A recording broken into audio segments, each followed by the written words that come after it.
അരനൂറ്റാണ്ടിലധികമായി ഈ നിയോജകമണ്ഡലത്തെ പ്രതിനിധാനം ചെയ്യുന്ന ചെറിയ ഒരു ഈർക്കിളി പാർട്ടി ഈ നാട്ടിലെ ജനങ്ങളുടെ പ്രതീക്ഷക്കൊത്ത് ഉയരാൻ കഴിഞ്ഞില്ല എന്ന് മാത്രമല്ല, ഈ നിയോജക മണ്ഡലത്തിന്റെ വിഭവങ്ങൾ ഒന്നും ഉപയോഗിക്കാൻ കഴിയാത്ത അരനൂറ്റാണ്ടാണ് ഇവിടെ കടന്നുപോയിട്ടുള്ളത്. ഏറ്റവും പ്രധാനപ്പെട്ട കാർഷിക മേഖലയാണ് നാദാപുരം നിയോജകമണ്ഡലം. 7 പഞ്ചായത്തുകൾ മലയോര പഞ്ചായത്തുകളാണ്. ലോകത്ത് ഏറ്റവും പ്രസിദ്ധമായ കുറ്റ്യാടി തേങ്ങ ഉൽപ്പാദിപ്പിക്കുന്ന ഇവിടെയാണ്. ഇവിടെ കേരോൽപാദന രംഗത്തും അതിൻ്റെ വിപണന രംഗത്തും കർഷകർക്കാവശ്യമായ പദ്ധതികളോ അനുബന്ധ കൃഷികൾ പ്രോത്സാഹിപ്പിക്കുന്നതിനോ ഈ MLA-മാർ ഒരു വസ്തുവും ചെയ്തിട്ടില്ല. ഏറ്റവും നല്ല ടൂറിസം മേഖലയാണ് ഇവിടെ. മലകൾ, കുന്നുകൾ, അരുവികൾ, തോട്, പുഴ, വയനാടിനോട് ചേർന്ന് നിൽക്കുന്ന പ്രകൃതി രമണീയമായ ഈ നിയോജക മണ്ഡലത്തിൽ ഒരു ടൂറിസം പദ്ധതി പോലും നടപ്പാക്കാൻ കഴിഞ്ഞിട്ടില്ല. പാശ്ചാത്യ മേഖലയിലാണെങ്കിൽ ഈ മണ്ഡലത്തെ ഒരു യൂണിറ്റായി കണ്ട് കണക്ടിവിറ്റി മാപ്പുണ്ടാക്കി ശാസ്ത്രീയമായ രീതിയിൽ ഗതാഗത സൗകര്യങ്ങൾ മെച്ചപ്പെടുത്താൻ ഈ കഴിഞ്ഞ കാലങ്ങളിലൊന്നും MLA-മാർക്ക് കഴിഞ്ഞിട്ടില്ല.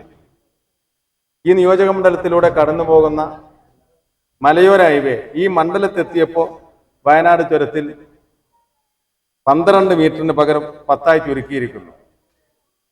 അതേപോലെ ഈ നിയോജക മണ്ഡലത്തിൽ ആരോഗ്യ മേഖലയിലും വിദ്യാഭ്യാസ മേഖലയിലും കൂടാതെ പ്രൊഫഷണൽ മേഖലയിൽ ദയനീയ പരാജയമാണ്.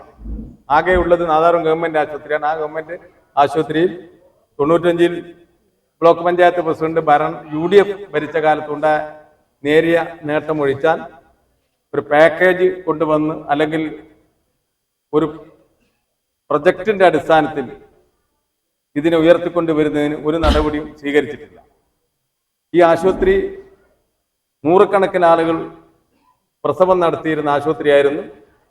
ഇവിടെ കിടത്തി ചികിത്സ ആയിരക്കണക്കിന് ആളുകൾ പല ഘട്ടങ്ങളിലായി കിടത്തി ചികിത്സ മാസം നടത്തിയിട്ടുണ്ട്. ഇപ്പോൾ കിടത്തി ചികിത്സയോ അതല്ലെങ്കിൽ പ്രസവമോ ഒന്നും നടക്കാത്ത ഏറ്റവും മോശമായി താലൂക്ക് ആശുപത്രി ഉയർത്തിയിട്ടുണ്ട് UDF-ന്റെ കാലത്ത്. എന്നാൽ ആവശ്യമായത്ര മരുന്നോ ഡോക്ടർമാരോ ഉപകരണങ്ങളോ ഒന്നും ഈ ആശുപത്രിയില്ല. ഇവിടെയുള്ള വിദ്യാഭ്യാസ സ്ഥാപനങ്ങൾ UDF-ന്റെ കാലത്ത് കൊണ്ടുവന്നതല്ലാത്ത പ്രധാനമായി പ്രത്യേകിച്ച് പ്രൊഫഷണൽ മേഖലയിൽ IHRD പോലും കൊണ്ടുവന്നത് ഉമ്മൻചാണ്ടിയുടെ ഭരണകാലത്താണ്. ഗവൺമെന്റ് കോളേജ് വന്നത് UDF-ന്റെ ഭരണകാലത്താണ്. അന്ന് ഒരു നിയോജക മണ്ഡലത്തിൽ ഒരു ഗവൺമെന്റ് കോളേജ് എന്നതിൻ്റെ അടിസ്ഥാനത്തിൽ ഇവിടെ ഒരു കോളേജ് അനുവദിക്കുകയും ആവശ്യമായ 5 ഏക്കർ സ്ഥലം അതിൽ 2.5 ഏക്കർ സൗജന്യമായും 2.5 ഏക്കർ സ്ഥലത്തിന് 1.5 കോടി രൂപ സമാഹരിച്ചു UDF കൂടി സഹകരിച്ചു കൊണ്ടുവന്ന ഒരു കോളേജാണ്.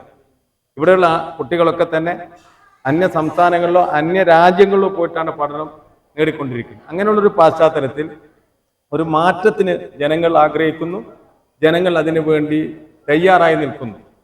ഇവിടെ ലഭ്യമായത് വളരെ പ്രഗത്ഭനായ വിദ്യാർത്ഥി യുവജന രംഗത്ത് പ്രവർത്തിച്ച് സമരവീര്യം കൊണ്ട് ഇതിഹാസം സൃഷ്ടിച്ച സമര യോദ്ധാവ് എന്നറിയപ്പെടുന്ന സമര നായകനായിട്ടുള്ള പ്രിയപ്പെട്ട KM അഭിജിത്താണ്.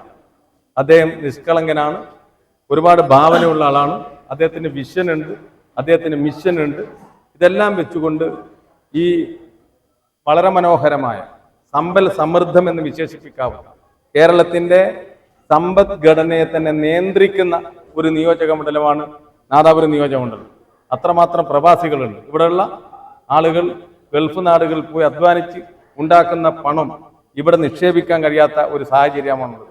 ഇവിടെ പ്രത്യുൽപാദനപരമായതോ അല്ലെങ്കിൽ ഇവിടെയുള്ള ആളുകൾക്ക് തൊഴിൽ നൽകുന്നതോ വ്യവസായ സംരംഭങ്ങൾ ഉണ്ടാക്കാൻ ഒരു സാഹചര്യവും ഒരു സൗഹൃദ സാഹചര്യവും ഈ MLA-മാർ കഴിഞ്ഞ കാലങ്ങളിൽ ഉണ്ടാക്കിയിട്ടില്ല. ഇവിടെയുള്ള ഗൾഫുകാർ അവരുടെ പണം ഇപ്പോൾ അന്യ സംസ്ഥാനങ്ങളിലോ അന്യ രാജ്യത്തോ ആണ് നിക്ഷേപിച്ചു കൊണ്ടിരിക്കുന്നത്. ആ പണമൊക്കെ ഇവിടെ തന്നെ നിക്ഷേപിച്ച് ഇവിടെ വലിയൊരു പുരോഗതി എത്തിക്കാൻ കഴിയുന്ന എല്ലാ മേഖലകളിലും പ്രവർത്തിക്കാൻ കഴിയുന്ന വളരെ സമ്പന്നമായ അദ്ദേഹത്തിൻ്റെ ഒരു പ്രകടന പത്രിക, അദ്ദേഹത്തിൻ്റെ വാഗ്ദാനം ഇവിടെ ഞാൻ പ്രകാശനം ചെയ്ത് കഴിഞ്ഞിരിക്കുകയാണ്.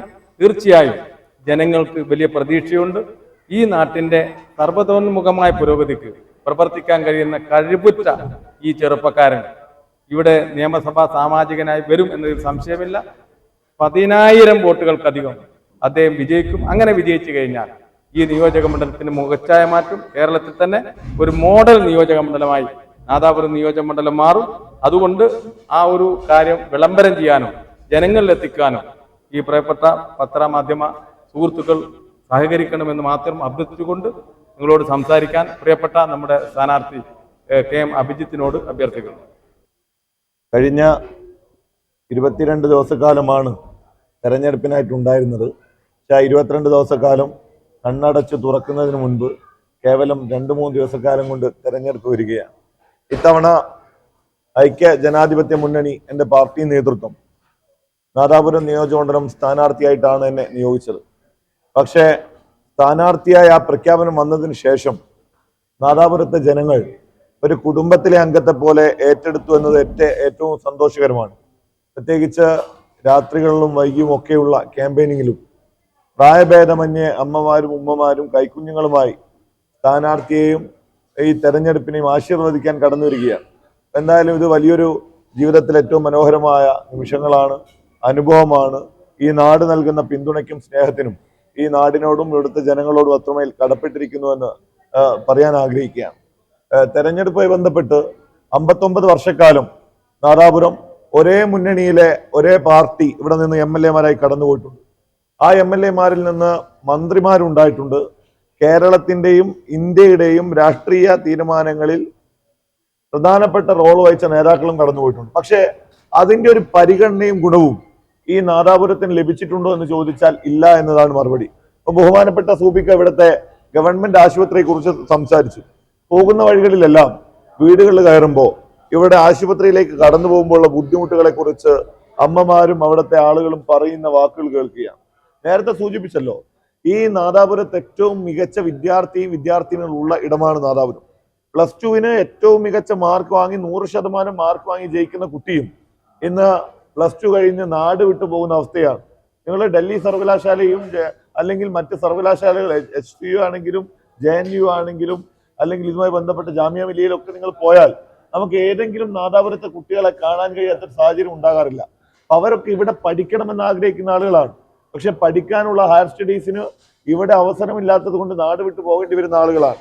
2013-ലാണ് ശ്രീ ഉമ്മൻചാണ്ടി കേരളത്തിന്റെ മുഖ്യമന്ത്രിയും ബഹുമാനപ്പെട്ട ശ്രീ അബ്ദുറബ്ബ് കേരളത്തിന്റെ വിദ്യാഭ്യാസ മന്ത്രിയായിരിക്കുമ്പോൾ 33 ഗവൺമെന്റ് എയ്ഡഡ് കോളേജുകൾ ഈ സംസ്ഥാനത്തിന് അനുവദിച്ചു. അതിൽ ബഹുഭൂരിപക്ഷം വന്ന് നമ്മുടെ കോഴിക്കോട് ജില്ലയിലാണ്. അതിലൊന്നാണ് നാദാപുരം ഗവൺമെന്റ് കോളേജ്. ഇവിടെ സൂചിപ്പിച്ചല്ലോ, ആ നാദാപുരം ഗവൺമെന്റ് കോളേജിന് 2 ഏക്കർ ഭൂമി സൗജന്യമായി കൊടുക്കാൻ നാട് തീരുമാനിക്കുന്നത് ഈ നാടിന്റെ വിദ്യാഭ്യാസ പുരോഗതിക്ക് എന്താ പറയുക ആക്കം കൂടണം എന്നുള്ളത് കൊണ്ടാണ്. ബാക്കി 2.5 ഏക്കർ എല്ലാവരും ചേർന്ന് പണം കൊടുത്ത് വാങ്ങുന്ന സാഹചര്യം ഉണ്ടായി. പക്ഷേ ഇപ്പോഴും ആ നാദാപുരം ഗവൺമെന്റ് കോളേജ് ഒരു മികവിന്റെ കേന്ദ്രമാക്കേണ്ട സ്ഥാപനമാണ്. ഞാൻ പറയുന്നത് സെന്റർ ഓഫ് എക്സലൻസി ആക്കാനുള്ള ഇടമാണ് നമ്മളുടെ ഗവൺമെന്റ് കോളേജ്. പക്ഷെ ഒന്ന് അവിടെ പോയി കഴിഞ്ഞാൽ ഇപ്പോഴും ദുരിതവും ബുദ്ധിമുട്ടുകളുമാണ്. അപ്പൊ അങ്ങനെയൊക്കെയുള്ള സാഹചര്യമാണ്. വിദ്യാഭ്യാസ മേഖലയിൽ, ആരോഗ്യ മേഖലയിലും സമാനമായ അവസ്ഥയാണ്. കാർഷിക രംഗം നേരത്തെ പറഞ്ഞു, ഇന്ത്യയിലെ ഏറ്റവും വലിയ വിളകളിൽ നാളികേര വിളകളിൽ ഒന്നായിട്ടുള്ള കുറ്റ്യാടി തേങ്ങ മരുതോങ്കരയിലും കാവിലുംപാറയിലും കായക്കൊടിയിലുമായിട്ട് വ്യാപിച്ചിരിക്കുന്ന ഇന്നലകളിൽ വ്യാപിച്ചിരുന്ന കർഷകരുടെ ഏറ്റവും പ്രധാനപ്പെട്ട ഒരു ഇനമായിരുന്നു, ഒരു കൃഷിയായിരുന്നു. പക്ഷെ ഇന്ന് ആരാണ് നാളികേര കൃഷിയിലേക്ക് പോകുന്നത്? ആ കർഷകരോടുള്ള ഭരണകൂടത്തിന്റെ അവഗണന കൊണ്ട് നാളികേര കർഷകർ അത് കൃഷി തന്നെ അവസാനിപ്പിക്കുന്ന അവസ്ഥയാണ്. ഇനി നാളികേര കൃഷിയല്ലാത്ത മറ്റ് കാർഷിക ഇനങ്ങൾ നോക്ക്, എന്തെങ്കിലും ഒന്ന് വെച്ച് പിടിപ്പിച്ച് വരുമ്പോഴേക്ക് വന്യജീവി ശല്യം കൊണ്ട് കർഷകർക്ക് ജീവിക്കാൻ കഴിയാത്ത അവസ്ഥയാണ്. അപ്പൊ ഇതൊക്കെ ഈ നാട്ടിലെ കർഷകരെ ബുദ്ധിമുട്ടിക്കുന്ന അവസ്ഥ. ഏതാണ്ട് 10 പഞ്ചായത്തുകളിൽ 7 പഞ്ചായത്ത് മലയോര മേഖലകളാൽ സമ്പന്നമാണ്, കർഷകരാൽ സമ്പന്നമാണ്. ആ ഇടങ്ങളിൽ കർഷകരോടുള്ള അവഗണന കഴിഞ്ഞ കുറെ പതിറ്റാണ്ടുകളായി തുടരുകയാണ്. ഒരു ഭാഗത്ത് ആരോഗ്യരംഗം, മറുഭാഗത്ത് വിദ്യാഭ്യാസ രംഗം, ഒരു ഭാഗത്ത് കാർഷിക രംഗം, ടൂറിസം സാധ്യതകൾ. ഇപ്പൊ ജാനകിക്കാടിന്റെ മനോഹരമായ സാഹചര്യം ഉൾപ്പെടെ ഈ നാദാപുരത്തെ അടയാളപ്പെടുത്താൻ കഴിയുന്ന ഒട്ടനവധി ടൂറിസം ഇടങ്ങളുണ്ട്. വിലങ്ങാട് അടക്കം ഉള്ള ഇടങ്ങളാണ്. പക്ഷേ അതൊന്നും കഴിഞ്ഞ വർഷങ്ങളിൽ ജനങ്ങൾക്ക് മുൻപിൽ അവതരിപ്പിക്കാനോ നാദാപുരത്തെ അടയാളപ്പെടുത്താനോ സാധിച്ചില്ല. ടൂറിസം മേഖലയിൽ നമ്മൾ സമ്പൂർണ്ണ പരാജയമായിട്ടില്ലേ? നിങ്ങൾ കേരളത്തിലെ പ്രവാസികളെ സംബന്ധിച്ച് നമ്മളുടെ കേരളത്തിന്റെ ഖജനാവിനെ മുമ്പോട്ട് കൊണ്ടുപോകുന്നതിൽ അതിനിർണായകമായ പങ്കുവഹിക്കുന്ന ആളുകളാണ് പ്രവാസി സഹോദരങ്ങൾ. കേരളത്തിലെ പ്രവാസി സഹോദരങ്ങളിൽ ബഹുഭൂരിപക്ഷം ആളുകളുള്ള സ്ഥലമാണ് നമ്മളുടെ നാദാപുരം. ആ പ്രവാസികളുടെ ക്ഷേമത്തിന് വേണ്ടി കഴിഞ്ഞ 59 കൊല്ലം ഇവിടെ നിന്ന് മന്ത്രിമാരായും നേതാക്കളായും കടന്നുപോയ ആരെങ്കിലും ശബ്ദമുയർത്തിയതായിട്ട് നമ്മൾക്കറിയില്ല. പ്രവാസികളോടുള്ള അവഗണന ഈ നാട്ടിൽ നിർബാധം തുടരുകയാണ്. ഇപ്പൊ ഞാൻ പറഞ്ഞു വരുന്നത്, സർവ്വ മേഖലകളിലും ജനങ്ങളോടുള്ള മുഖംതിരിവ് ഈ നാട്ടിൽ പ്രകടമാണ്. അത് ജനങ്ങളും തിരിച്ചറിയുന്നുണ്ട്. അതുകൊണ്ടാണ് UDF സ്ഥാനാർത്ഥിയായിട്ട് കടന്നു വരുമ്പോൾ ജനങ്ങൾ അത്രമേൽ വലിയ സ്വീകാര്യത നൽകുന്നത് എന്നാണ് എന്റെയും പ്രതീക്ഷ. അതുകൊണ്ട് ഇത്തവണ നാദാപുരം നിയോജകമണ്ഡലത്തിലെ സ്ഥാനാർത്ഥിയായി കടന്നു വരുമ്പോൾ നേരത്തെ സൂപ്പിക്ക സംസാരിച്ച പോലെ ഞങ്ങളൊരു പ്രകടന പത്രിക, ഇതും സമ്പൂർണ്ണമാണ് എന്നതല്ല, ഇതും ഇനിയും ചർച്ചകൾക്ക് വിധേയമാക്കി ജനങ്ങളുമായി സംവദിച്ച് നാടിനെ മുന്നോട്ട് കൊണ്ടുപോകാനുള്ള കാര്യങ്ങൾ ഇതിൽ ഉൾപ്പെടുത്തേണ്ടതായിട്ടുണ്ട്. ഇപ്പൊ ഇങ്ങനെയുള്ള ഒരു പ്രകടന പത്രിക നിങ്ങളുടെ മുൻപാകെ വെക്കുകയാണ്. കായിക രംഗം നോക്കിയാൽ ടോം ജോസഫിനെ പോലെ ഇന്ത്യയെ അടയാളപ്പെടുത്തിയ അവാർഡ്, അർജുന അവാർഡ് ജേതാവും ഇന്ത്യൻ വോളിബോളിന്റെ ക്യാപ്റ്റനുമായ ഒരു മനുഷ്യന്റെ നാടാണ് ഈ തൊട്ടിൽപ്പാലം. ഈ നാദാപുരത്തെ തൊട്ടിൽപ്പാലം അർജുന അവാർഡ് ജേതാവായിട്ടുള്ള ടോം ജോസഫ്, ഞാൻ കഴിഞ്ഞ ദിവസം അദ്ദേഹം കളിച്ച് വളർന്ന ഗ്രൗണ്ട് കാണുന്ന സാഹചര്യം ഉണ്ടായി. ഗ്രൗണ്ട് അല്ല, അതൊക്കെ വെറും എന്താ പറയുക, നമ്മളെ കണ്ടങ്ങൾ പോലെ കിടക്കുകയാണ്. ഒരു കായിക താരങ്ങളെ പരിപോഷിപ്പിക്കാൻ ഈ നാട്ടിൽ ഒരു ഗ്രൗണ്ട് ഉണ്ടോ എന്ന് ചോദിച്ചാൽ ഇല്ല എന്നതാണ് മറുപടി. അവിടെയും പഞ്ചായത്തുകൾ മുൻകൈയെടുത്തപ്പോ നാദാപുരം പഞ്ചായത്തിന്റെ ഇൻഡോർ സ്റ്റേഡിയം ഉണ്ട് എന്നതിനപ്പുറത്തേക്ക് ഒരു ഇന്റർനാഷണൽ ലെവലിലേക്ക് പോകാൻ കഴിയുന്ന ഒരു ഗ്രൗണ്ട് പോലും നമ്മളുടെ നാട്ടിലില്ല എന്നത് യാഥാർത്ഥ്യമാണ്. ഞങ്ങൾ പറയുന്നു, ഒരവസരം ഈ നാദാപുരത്തെ ജനങ്ങൾ തരുമ്പോൾ ഈ നാടിന്റെ വിദ്യാഭ്യാസ രംഗത്തെ, ആരോഗ്യ രംഗത്തെ, കാർഷിക രംഗത്തെ, അതേപോലെ തന്നെ വ്യാവസായിക രംഗത്തെ, കായിക രംഗത്തെ, ഇവിടുത്തെ പ്രവാസികളുടെ ക്ഷേമ പദ്ധതികളെ എല്ലാം ചേർത്ത് പിടിച്ച് അതിനെ മുന്നോട്ട് കൊണ്ടുപോകാൻ, നഷ്ടപ്പെട്ടു പോയ വർഷങ്ങളെ തിരികെ പിടിക്കാനുള്ള പ്രവർത്തനങ്ങൾ ഒരു സ്ഥാനാർത്ഥി എന്ന രീതിയിലും നാളെ ജനങ്ങൾ ഒരു അവസരം തരുമ്പോൾ ഇവിടുത്തെ ജനപ്രതിനിധി എന്ന രീതിയിലും അങ്ങനെ മുമ്പോട്ട് കൊണ്ടുപോകും. ആ വാക്ക് നാദാപുരത്തെ ജനങ്ങൾക്ക് നൽകുന്നു. ഒരു സ്ഥാനാർത്ഥിയായി കടന്നു വന്നതിന് ശേഷം പ്രിയപ്പെട്ട മാധ്യമ പ്രവർത്തകർ നൽകുന്ന പിന്തുണയ്ക്ക്, അതെല്ലാ സ്ഥാനാർത്ഥികൾക്കും നിങ്ങൾ പിന്തുണ കൊടുക്കുന്നുണ്ട്. അതിന്റെ കൂടെ എനിക്കും നൽകിയ പിന്തുണയ്ക്കും പ്രത്യേകം നിങ്ങളെ അഭിവാദ്യം ചെയ്യുന്നു. ഇത്തരം കാര്യങ്ങളാണ് സൂചിപ്പിക്കാനുള്ളത്. പ്രകടന പത്രിക നിങ്ങളുടെ മുൻപാകെ അവതരിപ്പിച്ചിട്ടുണ്ട്. സമഗ്ര മേഖലയെയും ഉൾപ്പെടുത്തിയിട്ടുള്ള പ്രകടന പത്രികയാണ്. അതിൽ MLA KS എന്ന് പറയുന്ന ഒരു പ്രധാനപ്പെട്ട കാര്യം, ആ MLA കേരള 5 പ്രധാനപ്പെട്ട കാര്യങ്ങളാണ് മുൻപാകെ വെച്ചിരിക്കുന്നത്. ഒന്ന്, നിർധനരായിട്ടുള്ള ആളുകളുടെ ചികിത്സ, അതും അതേപോലെ പാർപ്പിട പദ്ധതി, തൊഴിൽ, വിദ്യാഭ്യാസം, പ്ലേസ്മെന്റ് ഉൾപ്പെടെയുള്ള കാര്യങ്ങളൊക്കെ വെച്ചിട്ടാണ്. നിങ്ങൾക്കത് വായിച്ചു കഴിഞ്ഞാൽ ഒരുപക്ഷെ മനസ്സിലാകും. ഈ പ്രകടന പത്രികയിൽ പറഞ്ഞിരിക്കുന്ന കാര്യങ്ങൾ അത് 100% നടപ്പിലാക്കാൻ വേണ്ടി ഒരു ജനപ്രതിയാകാൻ ഈ നാടൊരു അവസരം വന്നാൽ 100% എഫേർട്ട് എടുത്ത് നടപ്പിലാക്കാൻ ഇവിടെ ഉണ്ടാകുമെന്നുള്ള ഉറപ്പ് കൂടി മാധ്യമങ്ങൾക്ക് മുൻപാകെ കൂടി പറയുകയാണ്. അതേപോലെ നാദാപുരം UDF വിജയിക്കുമെന്ന് ഉറപ്പാക്കിയതിൻ്റെ അടിസ്ഥാനത്തിൽ CPM ചില പതിവ് സ്വഭാവത്തിലേക്ക് ചിലയിടങ്ങളിൽ വരുന്നതായി റിപ്പോർട്ട് ലഭിച്ചിട്ടുണ്ട്. എന്താന്ന് പറഞ്ഞാൽ അക്രമ സ്വഭാവത്തിലേക്ക്. ഈ നരിപ്പറ്റ പഞ്ചായത്തിലെ കൈവേലി ഭാഗങ്ങളിൽ പഴയ കാലത്തൊക്കെ അത് ഉണ്ടാകാറുണ്ടായിരുന്നു. പക്ഷെ ഇപ്പൊ ഈ അടുത്ത കാലത്ത് കുഴപ്പങ്ങളൊന്നുമില്ല. എന്നാൽ ഇന്നലെയായി ആ ഭാഗങ്ങളിൽ പോസ്റ്റർ, ബോർഡ് ഇതൊക്കെ നശിപ്പിച്ച് ബൂത്ത് ഏജന്റുമാരെ ഇരിക്കാൻ പറ്റില്ല, ഇരുത്തൂല എന്നുള്ള രീതിയിലുള്ള ഭീഷണിയൊക്കെ മുഴക്കുന്നുണ്ട്. അതുപോലെ വളയത്ത്, എടച്ചേരി, അങ്ങനെ കുറെ ട്രബിൾ സ്പോട്ടുകൾ, അതെല്ലാം ഞങ്ങൾ ഇലക്ഷൻ കമ്മീഷന് പരാതിയായിട്ട് കൊടുത്തിട്ടുണ്ട്. മാത്രമല്ല ഹൈക്കോടതിയിലും പോകുന്നുണ്ട്. ഞങ്ങളെ സംബന്ധിച്ചിടത്തോളം ജനാധിപത്യ രീതിയിൽ ജയിക്കുക എന്നുള്ളത് നമ്മുടെ ഒരു അവകാശമാണ്. ആ രംഗത്ത് എത്ര വലിയ അക്രമങ്ങൾ അയച്ചുവിട്ടാലും എന്ത് ഭീഷണി മുഴക്കിയാലും ഞങ്ങൾ ബൂത്തിലിരിക്കും. മരിക്കേണ്ടി വന്നാലും ജനാധിപത്യ സംരക്ഷണത്തിന് വേണ്ടി ബൂത്തിലിരിക്കാൻ ഞങ്ങൾ ഒരു തരത്തിലും ഒരു പ്രകോപനത്തിനോ അക്രമത്തിനോ കുഴപ്പത്തിനോ തയ്യാറില്ല.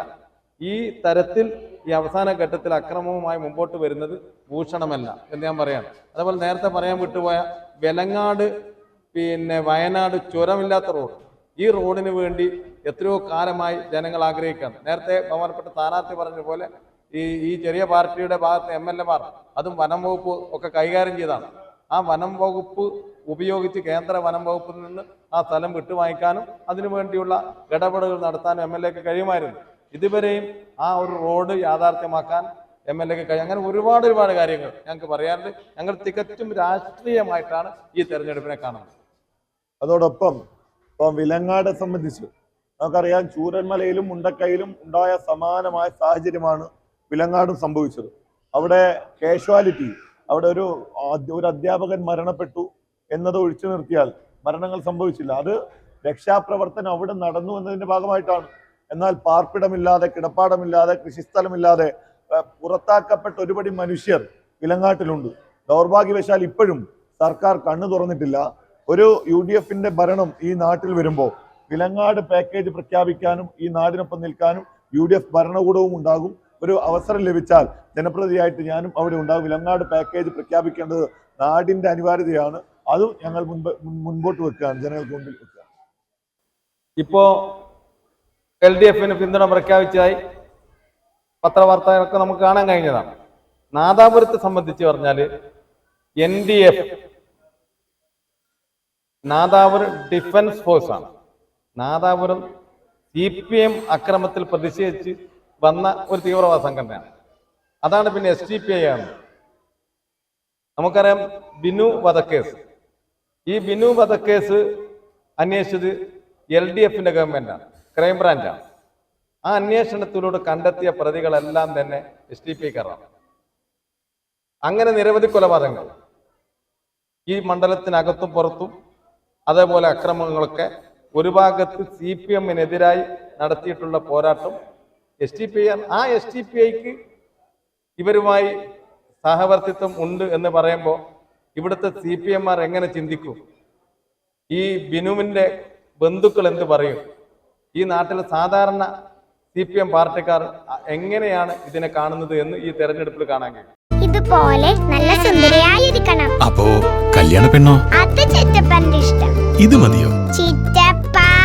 പാർക്കോ ഗോൾഡ് ആൻഡ് ഡയമണ്ട്സ്,